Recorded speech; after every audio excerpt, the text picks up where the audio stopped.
again. Thank you. Great to be back in San Diego. Yeah, I was born and raised in South Carolina. All right, some of you have heard of it. If you haven't, we finished runner-up in the Civil War. Nowadays, though, we're mostly known for our favorite pastimes: diabetes and profuse sweating.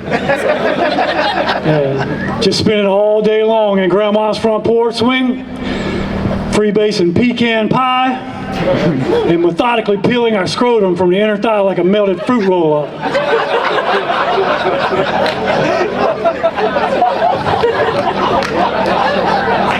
My grandma was out of control, man. She grew up during the Great Depression, so she was always trying to repurpose stuff, right? Old Cool Whip containers became our cereal bowls, right? Empty ragu spaghetti sauce jars became our sweet tea glasses, right? Hell, her mood ring doubled as a rectal thermometer. Hey, hear me out, though. It made sense at the time, man, right? The ring would change colors with fluctuations in your body temperature, right? But why three fingers, Mima?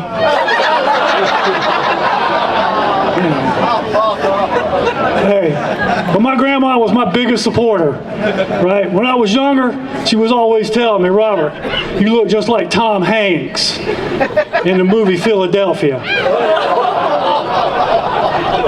Yeah, but yeah, I was also a U.S. Marine. Yeah, thank you.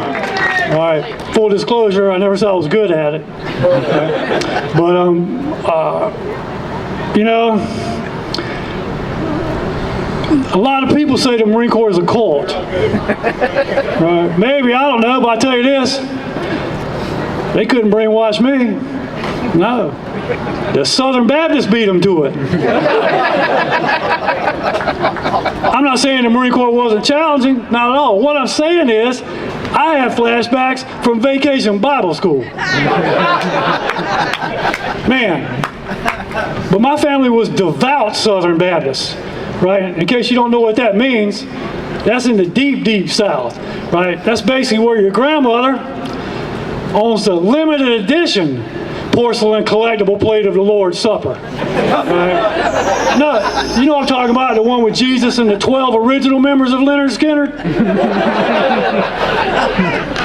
Yeah, man. But I can't blame the Southern Baptists entirely for how I turned out. No, South Carolina's always been slow to embrace change. Case in point, Myrtle Beach. Yeah. Right? All right. Well, I don't know if you've ever spent time in Myrtle Beach, South Carolina, but if you have, thank you for your service.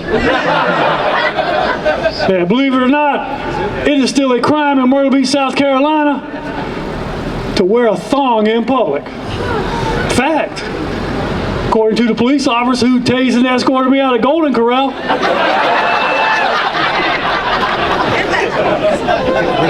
I'm telling you, man. South Carolina is also one of either 3 or 4 remaining states yet to legalize any form of marijuana.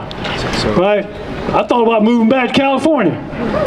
Yeah, because that same 28.5 grams of weed that guarantees me an orange jumpsuit in South Carolina makes me eligible in California for a small business loan. Man, on the other hand, though, shacking up with your old high school prom date officially makes you domestic partners here in the Golden State. Yeah. Whereas back home in South Carolina, we're still just cousins. Yeah.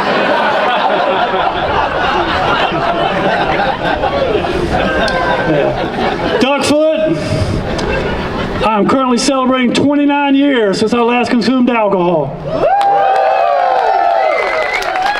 With my prescription medication.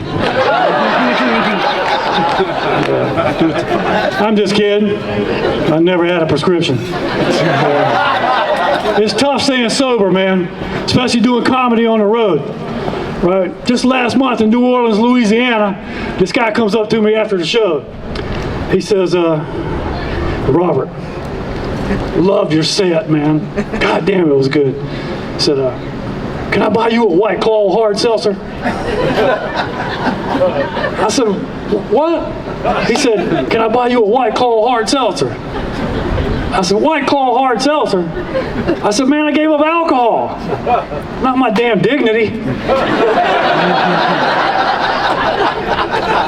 White Claw hard seltzer. Because apparently nowadays, nothing says come and get some of this, ladies. Like a grown man sipping on a 12-ounce can of Barry Manilow's greatest hits.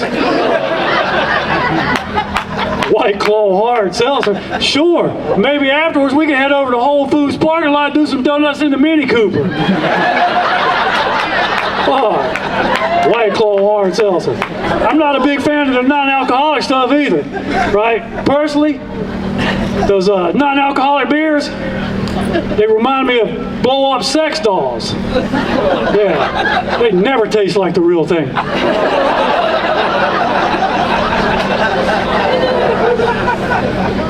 This is probably going to come as no surprise, but ladies, I am currently available.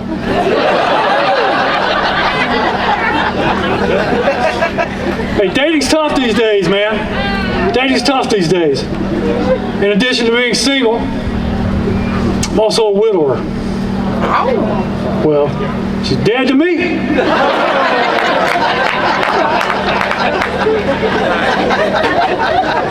A lot of people say, Robert, that joke's too harsh. And those people have obviously never received chlamydia for Christmas.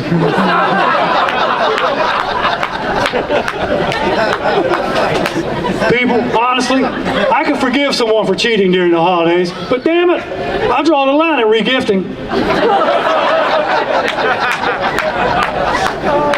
That is not how Secret Santa works. You can't just give someone a Yuletide venereal disease out of spite. That's what fruitcakes are for. But ladies, if you are interested, my love language is desperation. Forget about physical touch and words of affirmation and all that stuff. I'm at this point in the game, all I'm looking for is someone who can fog up a mirror. Yeah. But if you can't, that's not necessarily a deal breaker either. I'm not suggesting necrophilia. No, man. If I was interested in trying sex with a lifeless body beneath me, I'd just join MormonSingles.com.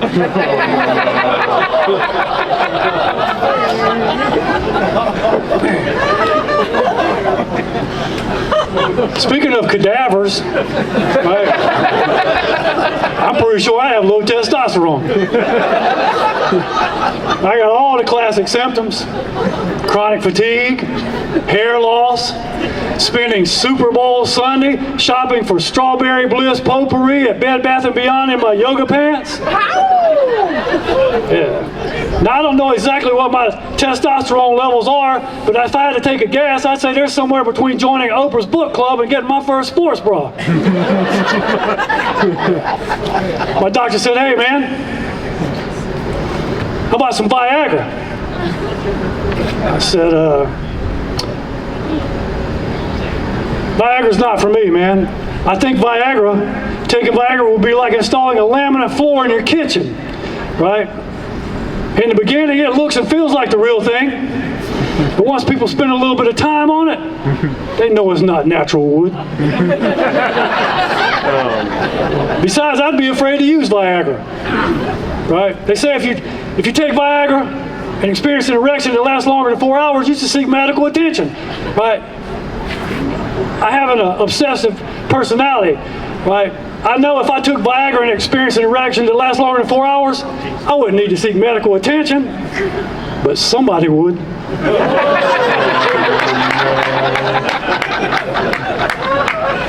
I just need to find another place to stick it. Right? Or eventually, I'm going to be walking around the house, poking holes in the drywall, terrorizing the cats, rummaging around in the bottom of a refrigerator, looking for a melon that might fit in a microwave. Because you know what they say, nothing keeps a secret like the cantaloupe.